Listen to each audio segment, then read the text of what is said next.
ஒரே ஏஐ ஒரே கொஸ்டின் ஆனா 2 பேருக்கு 2 டிஃபரெண்ட் ஆன்சர். அது எப்படி? அப்ப ப்ராப்ளம் ஏஐ கிட்டயா இல்ல நம்ம கேட்ட கேள்வியிலயா? கண்டிப்பா நம்ம கேட்ட கேள்வியில தான். Yes, prompt engineering.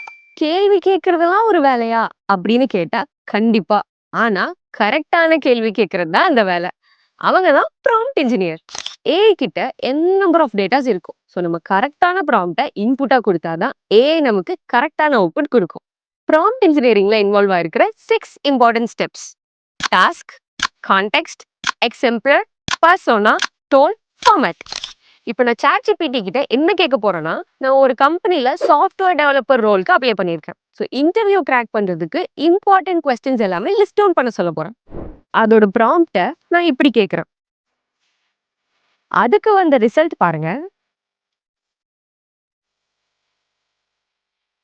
இப்போ இந்த சேம் சினாரியோவை ப்ராம்ப்ட் இன்ஜினியரிங் யூஸ் பண்ணி ஸ்ட்ரக்சர்டா ப்ராப்பர் ஸ்டெப்ஸ், அதாவது டாஸ்க், கான்டெக்ஸ்ட், எக்ஸாம்பிளர் இதெல்லாம் யூஸ் பண்ணி கேட்கிறேன். இப்போ ChatGPTயோட ரிசல்ட் பாருங்க. நம்ம கரெக்டான ப்ராம்ப்டை இன்புட்டா கொடுத்தாதான் ஏஐ நமக்கு கரெக்டான அவுட்புட் கொடுக்கும். Follow for more.